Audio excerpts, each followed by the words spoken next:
I'm Ed. I'm a member of the Norman Cycles Club. I'm interested in the marque. I do a lot of work with material, research, information about bikes. I'm also Eddie Rocksteady on Facebook, so anybody who's into Normans will probably spoke to me at some stage. I'm Andrew. I'm one of the volunteers here at the museum. I also own a number of the Normans here. Yes, it's a sort of local history and everything that goes with them that sort of interests me. Yeah. And give us a bit of a background too, because I hadn't heard of Norman. So you tell me a bit of background on the marque. Okay, Norman Cycles was started by Fred and Charlie Norman. They both worked for a cycle manufacturer in Ashford. They eventually end up starting their own plating and enamelling business in Ashford. And that led on to the creation of Norman Cycles, which they started manufacturing bicycles. And that led into manufacturing motorcycles as well, just before the Second World War. Obviously, production stopped during the Second World War, and they were secured to manufacture other items for the Ministry of Defence. And after the Second World War finished, they started up production of cycles and motorcycles again. Their first two motorcycles as such were the Norman Motorbike and a Norman Lightweight, both of which were sold, some of them were sold before the Second World War, and then they continued production after the Second World War. They also produced a number of bikes for the Ministry of Defence, which we can't verify or not, whether they were shipped abroad or used locally. Normans continued to manufacture bikes through the 1940s and 1950s, and to their demise in the early 60s. After they were bought out by Tube Investments in the 1950s, they rationalised their cycle brands after purchasing the likes of Raleigh, Phillips, Hercules, and a number of others. When the market started to become tighter, they reduced and dropped a number of their marques, and Normans was one of those. So in 1962, early 1963, they ceased production of any Norman-based motorcycles and cycles, and that was effectively the end of the brand. There's still a big following for Normans throughout the world. There's bikes in Japan, Australia, India, Malaysia, Canada and the United States, along with a number of models which are also based in Europe, and a large following as well in the UK, some of it locally in Kent, but also there's members all over the country. And they hold various different models. Out of probably about 30 models that they made, there's pretty much at least one of each marque somewhere in the country. And the Deauville Transport Museum does hold probably the only collection which categorically holds each of the individual marques, all bar a couple, which they are still seeking to try and attain to show to the public. So what we can show you here, the model we've got up here is the motorbike, which is one of the first bikes that they produced. And they started making them in the late 1930s.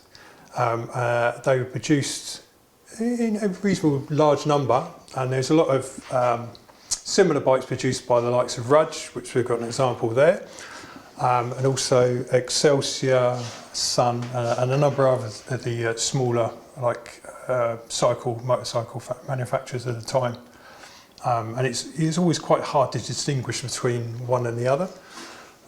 They did continue to produce the motorbike as the auto cycle, and then that was superseded eventually by the Model C, which you've got over here. And then they kind of ended their production of, for want of a better word, auto cycles, and then went into productions of Nippies, so a more modern, usable moped as such. Let's have a look at the Nippy, because you've got one of every one here, haven't you? Yeah, we've got pretty much one of every marque. So we start down here. This is the Mark 1. So effectively the Norman Nippy is an Achilles Capri. So they were produced by Achilles over in Germany, and Norman secured the rights to produce a number of the models. So the Nippy and the Lido, under licence. Unfortunately, Achilles suffered some serious financial difficulties, which meant they end up selling the tooling and the brand of the now Norman Nippy to Normans, which they continued to produce for a number of years, from the early 50s until the 60s. So they started off with the Mark I, which is a rigid framed Sachs-engined moped, and they moved on to the Mark II. They made it in two versions. They had a Sachs engine with slightly more power than the previous version, but it also had a plunger rear end, and they also produced it with a Villiers engine, Villiers 3K engine. There were a couple of slightly different versions, and you can see some slight styling differences. So on the early models and the Sachs engine models, they had balanced mud guards and a slightly different arrangement for the front springs. So this is the Mark II. Do we have another version of the Mark II here? No, we don't. No, you get this, but this one's a bit of an oddity because it's got the Rex engine in it. Yeah. So that was a trial bike, like an experimental bike as such. Mark II. Yeah, Mark II experimental bike. They were set up as an experiment for the British police because they had a number of other Rex-engined mopeds at the time. Yeah. So they were seeing if they could compete with that. In theory, they made about 10 or 11, and in reality, they should have been scrapped, but some escaped. Mark III. Mark III, that was a single-speed Myval engine. So Norman started to get involved with Myval, which is an Italian company which produced engines and also motorbikes. And part of that agreement was that they would use the single-speed Myval engine predominantly for cost saving compared to some of the other engines they use. Mark IV. So the Mark IV is very similar. This is a Lido because it's got the steelwork around the engine. But effectively, the Mark IV is nigh on the same, but without the fancy steelwork. And the difference is that they chop the frame mould and replace it with a toolbox. So it's got a slightly different frame arrangement. Okay, yeah. The only difference between this version and the Mark IV is the Mark IV would have had an internal tank, the same as a number of the others. So effectively, the Mark III frame and the Mark IV frame almost the same, apart from the toolbox on the back. Yep. And the engine. And then they went from the Mark IV over to the Mark V, which was basically where kind of the story ended with Normans as such, because they stopped producing the bikes, and this is effectively a rebadged mobilette, which was also badged as a rally and a Phillips. And a Phillips as well. Yeah. Which were all under the sort of Raleigh brand. Yeah. And let's just have a look at this one. Maybe Andy, you can tell us about this one because Ed's been doing a lot of the chatting. Yes. This is a Norman carrier bike. There's I don't know exactly how many, but it's probably less than a dozen made. We probably know about 3 in the club. So this one was owned by butchers. They had 2 of them for delivering in the sort of London area. Not the best thing to ride because it's got all the weight at the front. You've ridden it, haven't you? Yes, yes. But not very far, only just around the car park. It's one of those projects to do to ride it. So obviously we spoke about this before, the Norman Lightweight.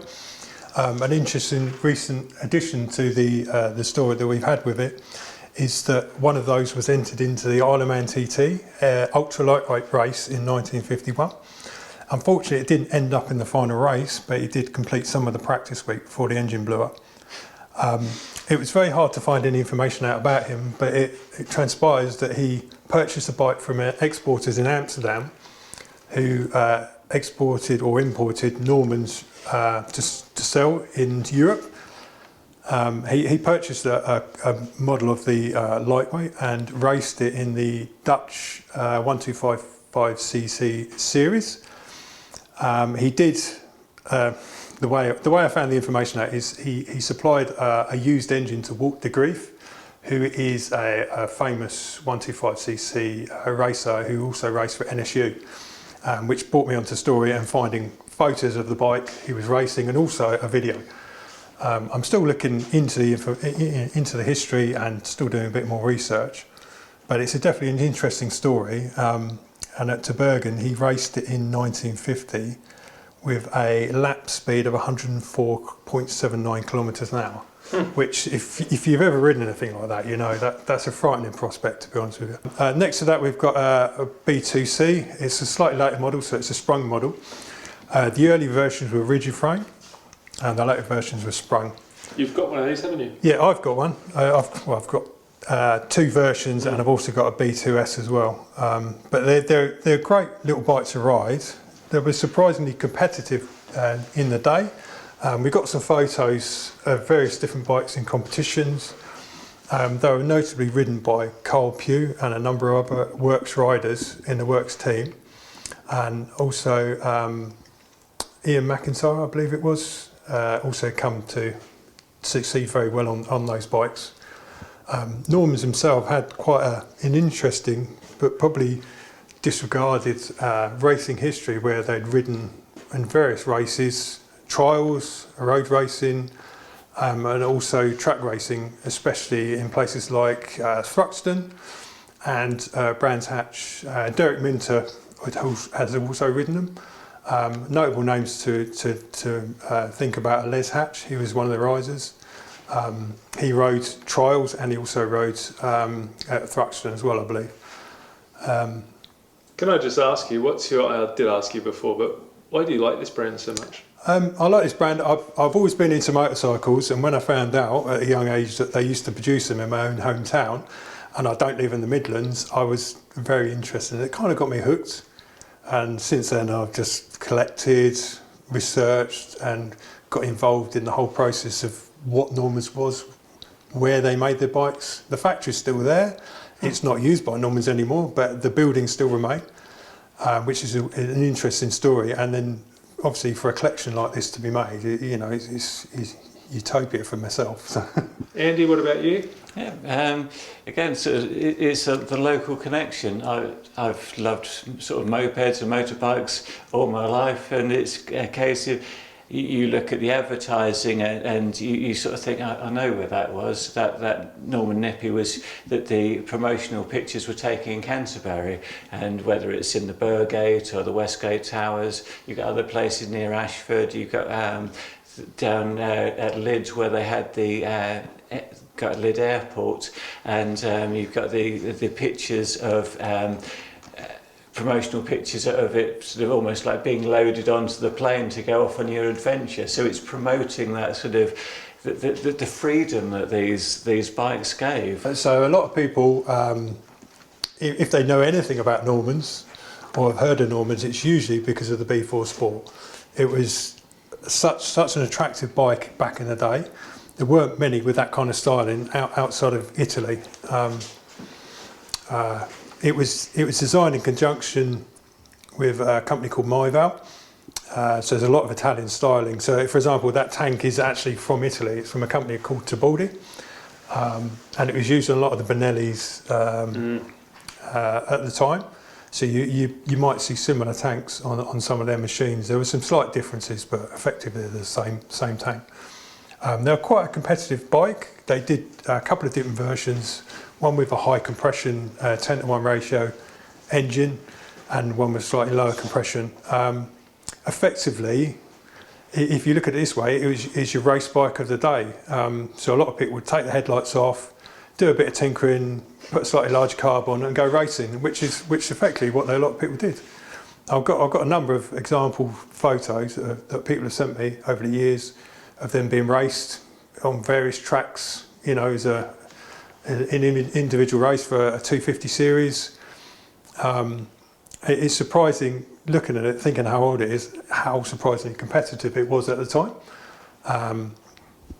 And that definitely helped with sales. If they do success with, for example, the likes of Derek Minter, the amount of sales they got off the back of those kind of things helped the factory, you know, unbelievably. So I know when they succeeded, for example, with the trials bike, at the Scottish 6-day trial, that allowed for another 200 orders to be placed that week, which is outstanding for a manufacturer outside the Midlands, I think. So a number of the bikes you probably see have got side panels on them, which are an interesting feature, and they're part of the bike that you don't see that often because they generally get disregarded because they cover a chunk of the frame up. Some of the later bikes didn't have them, but they did with the B4 Sport. They also did the B4 Roadster, and the Roadster had a fully enclosed rear end. It does look very, very interesting when you see it. And then, for example, you've got the B3 here, which is a predecessor to the B4, but in many likes is actually a more comfortable ride, especially when you've got, instead of having clip-ons like some of the B4 Sports ended up having, it's more comfortable ride, especially with the sprung seat that they had compared to the slightly more slimline version on that. So a lot of people, as much as they might adore the B4, they'd probably rather the B3 because it's a more comfortable ride. We've just been looking at the Normans, and around there you've got the Norman Cyclemate, where the Cyclemate has basically the Cycle Master engine, which is what you have in front of you here. And it was a way of getting the average person off a bicycle, or continue to ride their bicycle, but with the opportunity to put an engine in the back. So instead of having just a short cycle commute, it enabled people to go further. So it opened up your sort of employment options. So you could do 5-10 miles. Yes, it's not particularly quick. It would do 15, 18 if you push it over 20 miles an hour, but 15, 18 miles an hour is the option. But they were well built. You've got one, haven't you? And you're out on the weekend. Yes, yeah. I rode one at the weekend. I did about 16 miles on it around the local area. And this weekend, coming weekend, I'm doing a sort of club run with it. So basically, that's why I was riding it last weekend, to make sure it would do the work. And it performed faultlessly, and as Ed was saying, they've sort of been used for a bit more than just the cycle to work. So there's a gentleman in the 1950s who rode a Cycle Master around the world, so it's about 18,000 miles. I can't remember the gentleman's name, but apparently he rode around the world. He did not dismantle the engine at all, and it was still running on the original spark plug, which is quite hard to believe, to be honest with you, because even if you tried to do that on a modern bike, I think you'd still probably have to do some level of maintenance.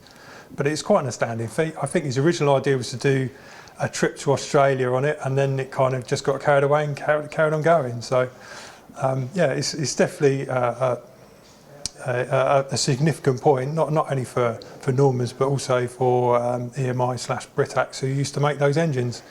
And like as Andrew was saying, it was just a way to make powered transport more accessible. So effectively, you could put that in any typical cycle frame.